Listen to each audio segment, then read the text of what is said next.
My reflection stares back at me, the purplish blue swelling beneath my right eye impossible to hide. I lean closer to the bathroom mirror, gently touching the raised skin. They told me to stay quiet. I brought receipts instead. A minute later, the words hang in the air of my kitchen as I arrange the evidence across my oak table photographs spanning decades, medical records filed in chronological order, and voice recordings neatly labeled with dates. My hands no longer tremble. 3 days after Thanksgiving, the ice pack sits abandoned on the counter, determination having replaced the familiar chill of fear. After 26 years, I'm done protecting my brother. I straighten a hospital discharge form from 2009. Even worse, I'm done protecting my parents who protect him. The manila folder containing Sylvie's preschool drawings sits heaviest among the documents. Her stick figures show a small child cowering while a larger figure looms overhead. I tap my finger against it, jaw tightening. My niece Sylvie won't grow up believing her bruises are just family matters like I did. I remember how it started at Thanksgiving dinner, the table set with Mother's heirloom china that once belonged to her mother. Steam rose from the golden turkey as Father carved with surgical precision. The conversation flowed pleasantly until I casually mentioned what I'd heard downtown. So when were you planning to tell me about transferring the Cedar farmhouse to Thayer? I speared a roasted potato, keeping my tone light. The room went silent. Mother's fingers stilled on her water glass, her back straightening like a ruler. That's not something we need to discuss at dinner, Marin. Father's hand waved dismissively through the air, carving knife still clutched in his grip. Your brother's been managing the orchard for years. It makes sense. I noticed how Thayer's mouth curled into a smirk behind his napkin, how his eyes glinted with victory. Sylvie sat beside him, shoulders hunched, pushing food around her plate without eating.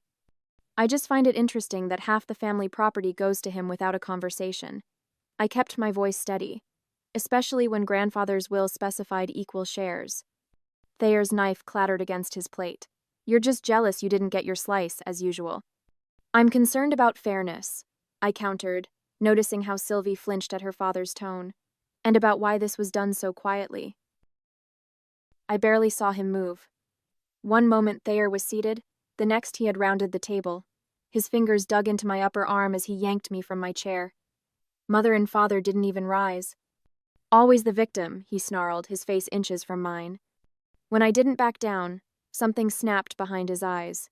The kitchen counter caught me across the cheekbone when he slammed me backward. The crack of bone was unmistakable. Through waves of pain, I spoke clearly, meeting Mother's horrified gaze.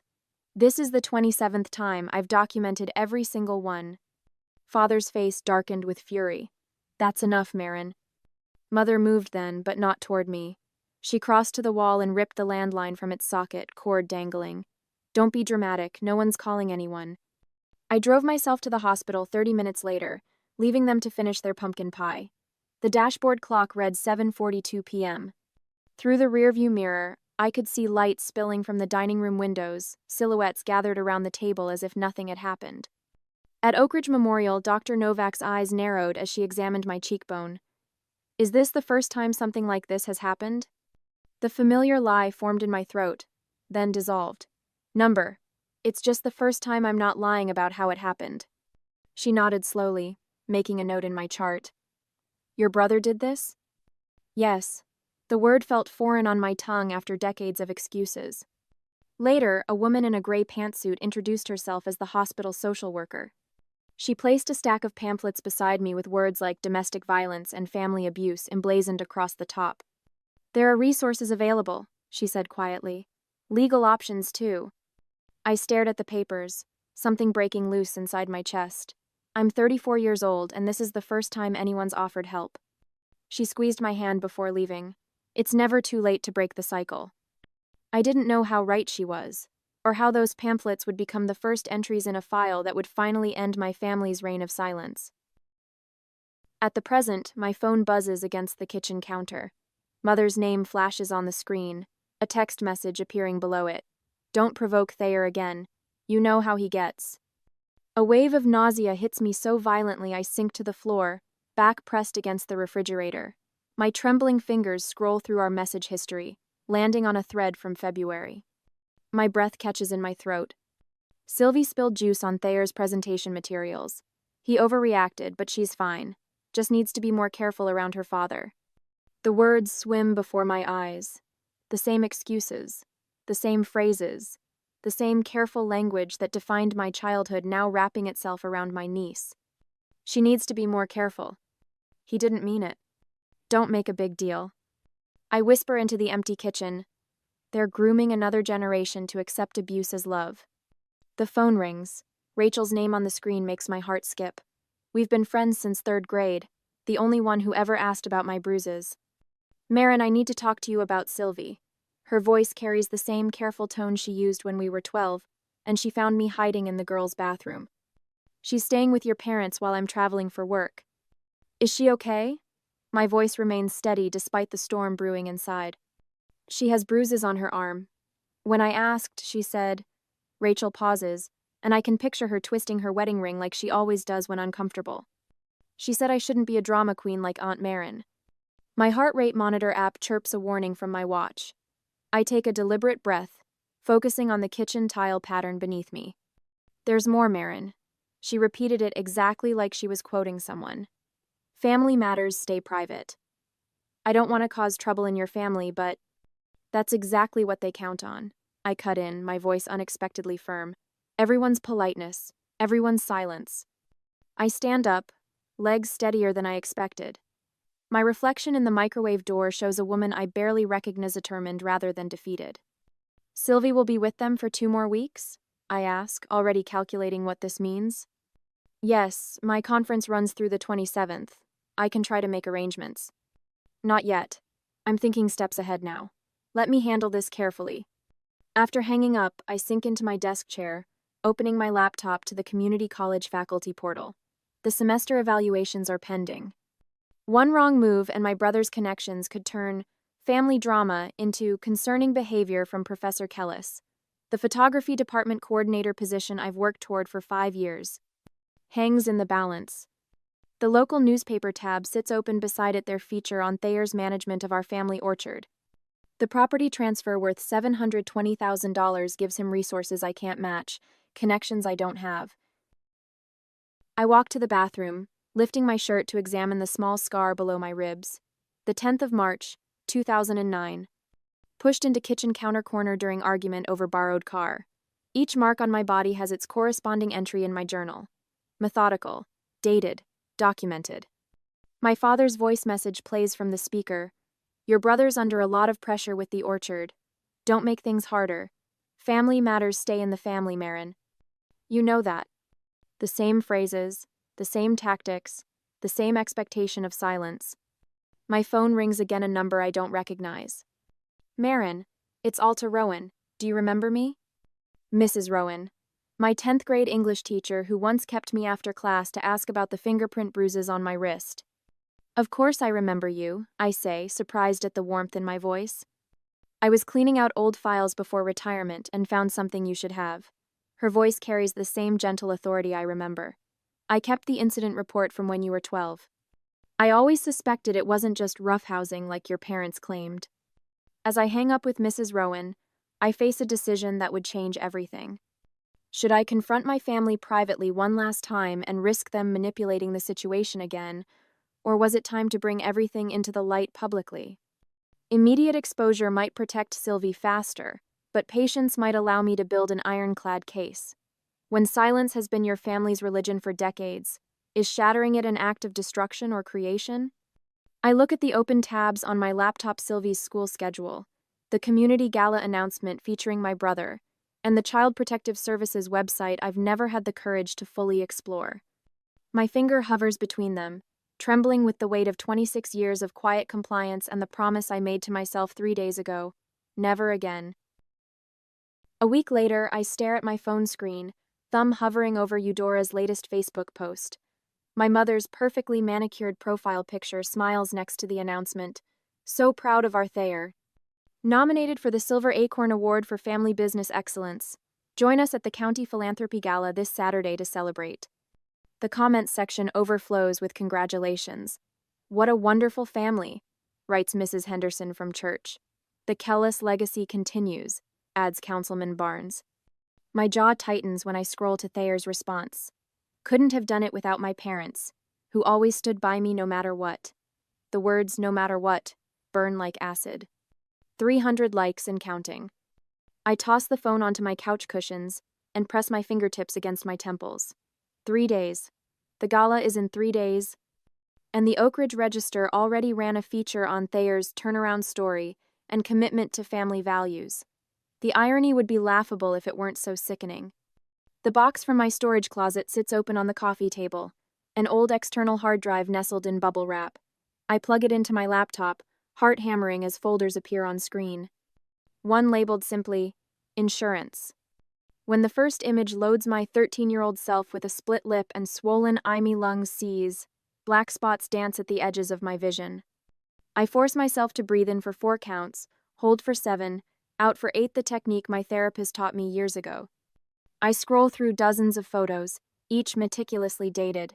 Ages 8 through 17, documented with the precision of someone who understood, even then, that evidence would someday matter. Some injuries visible, others hidden beneath clothing.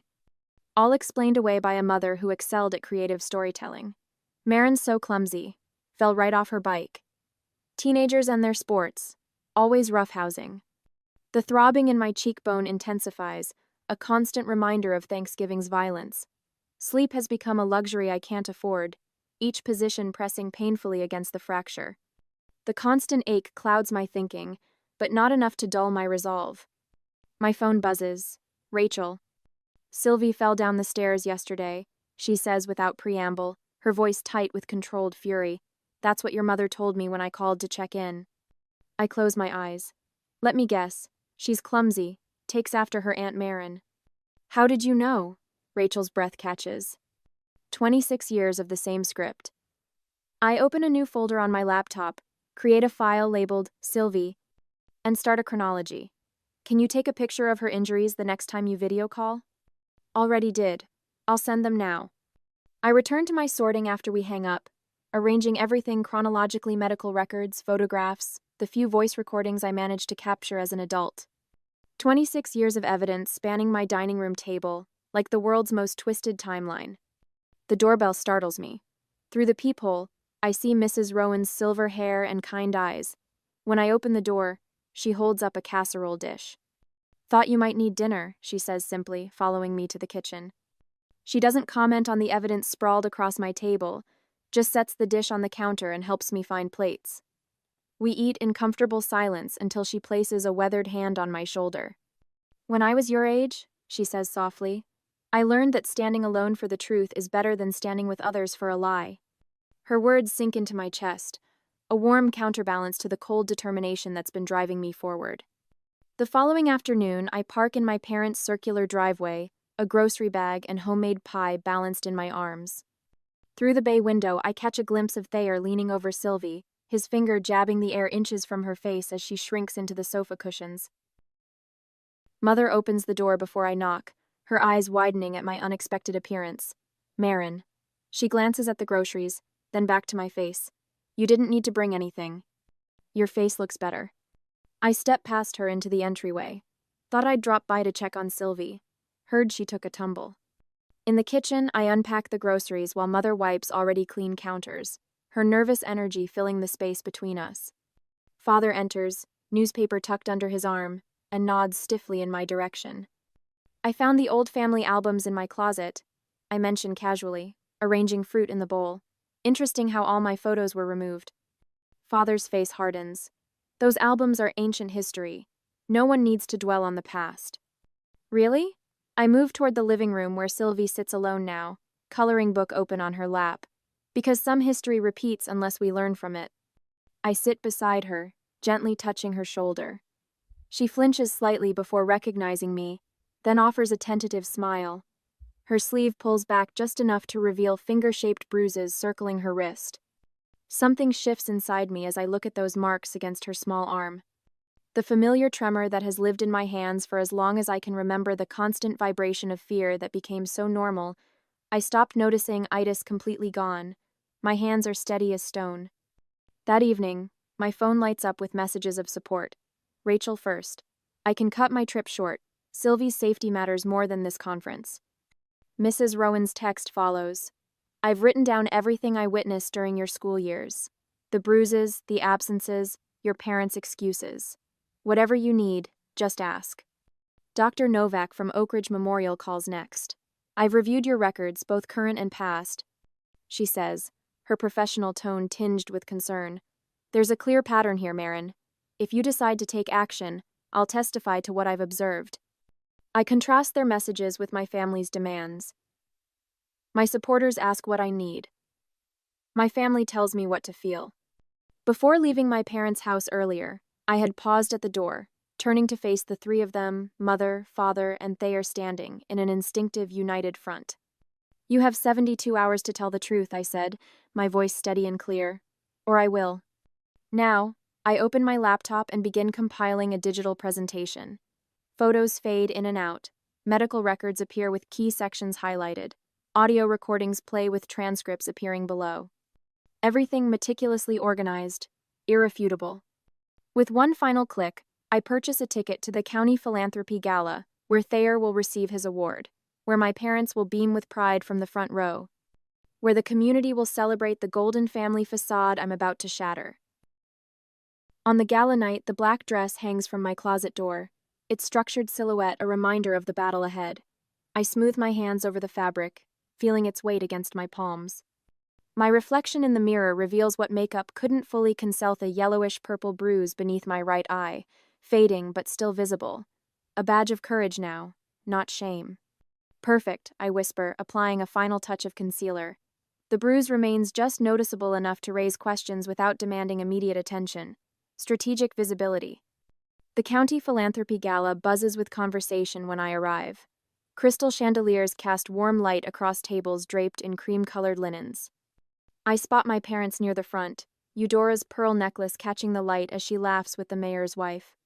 Thayer stands nearby, one hand in his pocket, the other gripping a whiskey glass. I move through the crowd with deliberate calm, nodding at familiar faces, accepting condolences about my accident with practiced grace. Each step follows the plan I've rehearsed for 3 days. The weight of my phone in my clutch reminds me of the evidence waiting to be unleashed, 26 years of silence about to shatter in a single evening. Marin, Mrs. Carmichael grasps my hand, her eyes widening slightly at my cheekbone. We've missed you at book club. Just needed some recovery time, I say, my voice steady. But I wouldn't miss tonight for anything. The event organizer, Vivian Warner, taps the microphone. Ladies and gentlemen, please welcome to the stage the recipients of this year's Family Heritage Award, Garth and Eudora Kellis.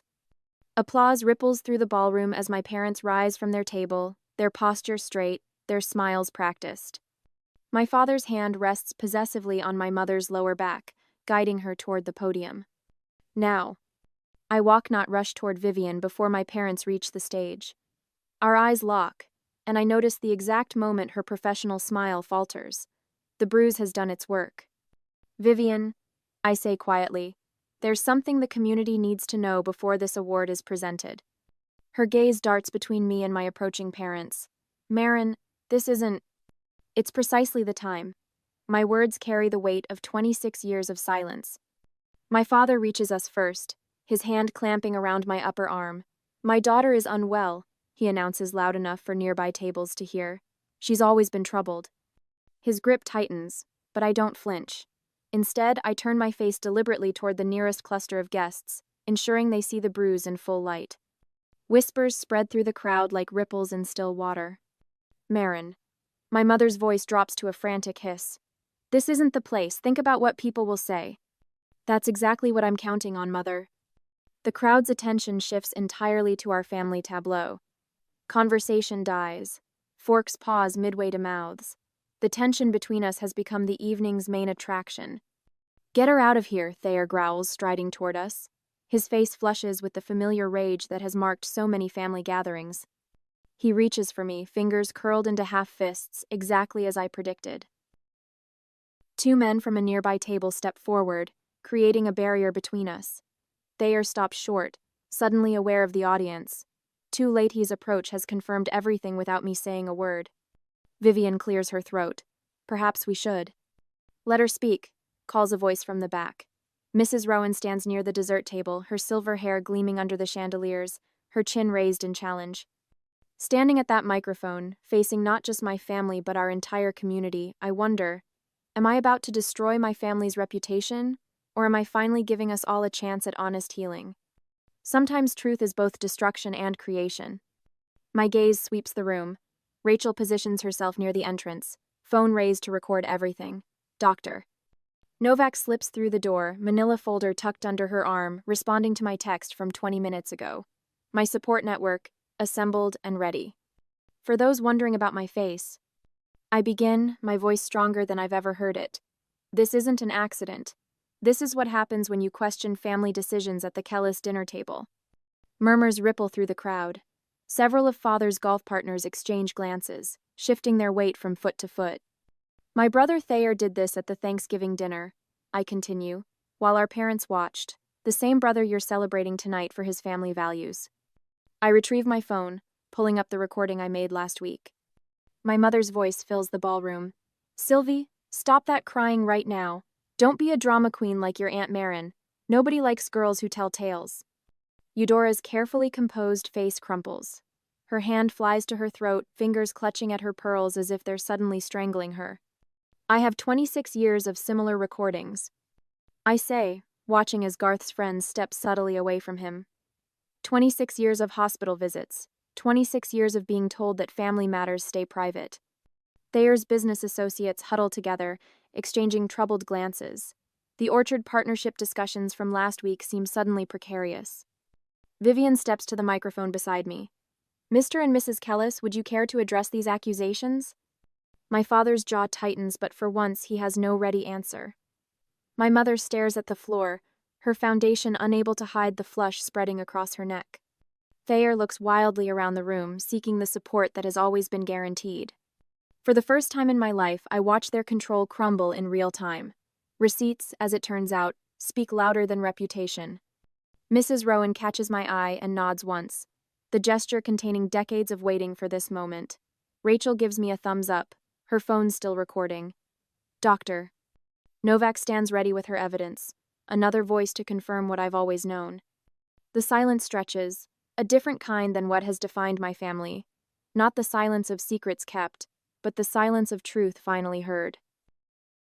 The weight of silence lifts from my shoulders as I stand before the glittering crowd at the County Philanthropy Gala. Father steps forward, a paper trembling in his hand like autumn leaves before a storm. His face, normally composed into careful authority, now twitches at the corners. Ladies and gentlemen, he announces, voice pitched higher than normal, I regret this unfortunate scene. My daughter has been struggling with difficulties. He brandishes what appears to be a psychological evaluation. Through the spotlights, I can see my name at the top, followed by clinical terms, persistent delusions, and paranoid tendencies. Mother glides forward in her pearls, hand pressed against her sternum in practiced concern. We've tried to get her help. This is part of her illness. The crowd murmurs. I see doubt creeping into their expressions. For 26 years, the Kellis family has been Oak Ridge County royalty. Who would question them? Thayer approaches with calculated smoothness, his smile never reaching his eyes. I've always protected my sister, even from herself. His words drip with false compassion as he turns to the audience. When she was a teenager, she'd make up stories. Marin has always needed special understanding. Father's final blow comes with a suggestion to Sheriff Wilson, standing near the refreshment table. Perhaps Marin should be removed, for her own good. The familiar tightness creeps into my throat, that old feeling of being disbelieved, dismissed, erased. But tonight, it dissolves into something else entirely. I reach for the leather portfolio tucked under my arm. My hands no longer shake. I have receipts, I say, voice clear as a bell in the sudden quiet. The projector screen behind me illuminates with the press of a button on my remote. A hospital record from 1998 appears, listing a fractured wrist, age 7. Fell from a tree, Father had told the doctor. The next slide, X-rays of cracked ribs, age 12. Roughhousing with her brother, Mother had explained. I advanced through the slides methodically. These are hospital records spanning 26 years, each injury documented, each excuse accepted. My voice grows stronger with each image.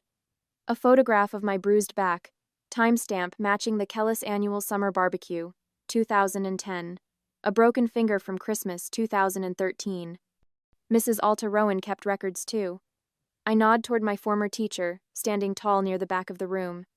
She documented my unexplained absences after accidents. Notice how they always followed family events. The crowd has gone utterly still. I press play on an audio recording. Mother's voice fills the ballroom. Just tell the doctor you fell on the stairs, Marin. No need for dramatics. Another recording. Stop crying, your brother didn't mean it. The final evidence slides onto the screen, 2 photographs side by side. My bruised arm at age 9. Sylvie's identical bruising, taken last week. Family patterns repeat unless someone breaks them. I say, looking directly at my parents. I was silent for 26 years. Silence doesn't heal, it infects. Mother's face has gone bone white. Father's jaw clenches so hard I can see the muscle jumping. Thayer's eyes dart toward the exit. The crowd stares in stunned silence, all eyes fixed on my family. The grand ballroom of the Oak Ridge Hotel holds more than 200 people, donors, business leaders, neighbors, all witnessing the truth I've carried alone for decades. Dr. Kira Novak rises from her seat, elegant in her dark suit. She steps forward, professional and composed. That psychological evaluation is a forgery, she states clearly. Miss Kellis has been my patient for 3 years. She exhibits remarkable resilience, not delusion. That document was not created by any ethical medical professional. Thayer's composure shatters. With a guttural sound, he lunges toward me, arm raised. You lying. 2 men from the Chamber of Commerce intercept him, restraining his arms. The visual confirmation of his violence speaks louder than any evidence I've presented. People move, then physically shift their positions in the room. Mrs. Rowan steps to my side. Rachel moves closer to the stage. Dr. Novak stands her ground. One by one, community members position themselves beside me, creating a human barrier between my family and me. Sheriff Wilson approaches, notebook already in hand. I believe we need to have a formal conversation down at the station. He looks directly at Thayer, whose face has twisted into something unrecognizable. The event organizer hovers uncertainly near the podium, the gleaming silver acorn award still in her hands. I walk over to her, the crowd parting. Perhaps you should reconsider the recipients, I say quietly, taking the award and placing it back on her table. The whispers begin immediately. Legal consequences, police reports, property disputes, the orchard. I walk past my stunned parents, pausing beside Mother. Her hand reaches for many a reflexive gesture from a woman who taught me to hide bruises with makeup and lies.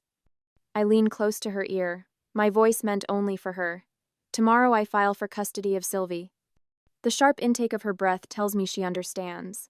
The dynasty of silence ends tonight. The receipts have been tallied, the bill presented. And this time, the Kellis family will pay in full. Sunlight streams through the open windows of my living room, casting warm rectangles across the hardwood floor where Sylvie sits cross-legged, colored pencils scattered around her. 6 months have passed since the gala, and my home bears little resemblance to the fortress it once was. Sylvie's artwork covers the walls, bright splashes of color that have replaced the careful neutrals I once hid behind. Aunt Marin, what do you think? Sylvie holds up her latest creation, a family portrait with 2 stick figures standing hand in hand beneath a canopy of green.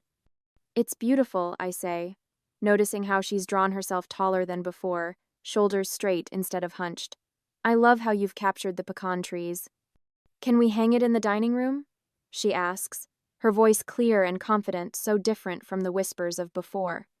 Over dinner each evening, Sylvie now speaks freely about her day, her opinions flowing without hesitation. The silence that once suffocated us both has been replaced with questions, laughter, and occasionally, tears that we don't have to hide. Tuesday evenings, my living room fills with voices as my support group for family abuse survivors meets. The circle of chairs expands each week, the stories shared becoming stepping stones rather than stumbling blocks. Looking in the mirror this morning, I noticed the scar below my eye has faded to a thin silver line. More striking is how Sylvie's face has transformed, laughter lines now more prominent than the tightness of fear that once pinched her features. 5 minutes until we need to leave. I remind Sylvie, smoothing my blouse as nervous energy flutters in my chest. The community center parking lot overflows as we arrive. Inside, rows of chairs face the small stage where a microphone stands. Unlike the gala months ago, I approach this platform by choice, my steps measured but unhurried. Thank you all for coming. I begin, scanning the audience that has tripled since my first talk. Among the faces, I recognize former family friends, neighbors who once looked away, colleagues who whispered behind hands. Silence isn't peace, it's protection for the abuser. Documentation isn't Dramat's defense. I say, the words flowing more easily now. The receipts I kept weren't signs of bitterness but building blocks for freedom. Afterward, in my garden where early spring tulips push through the soil, Rachel raises her glass in a toast. Mrs. Rowan and Dr. Novak join us around the wrought iron table, their presence a reminder that family can be chosen, not just inherited. To speaking truth even when your voice shakes, Rachel says, clinking her glass against mine. Sylvie approaches with handmade cards, one for each woman. For helping me and Aunt Marin be brave, she says, her voice steady as she distributes them. Later, after everyone has gone, I place 2 teacups on the shelf above my kitchen window. The first, my mother's antique porcelain, bears a crack running from rim to base, mended with gold that catches the light. Beside it sits Sylvie's cup, whole and unblemished, its surface uninterrupted by damage. On the counter lie the court documents granting me permanent guardianship and maintaining the no-contact order against my parents and Thayer.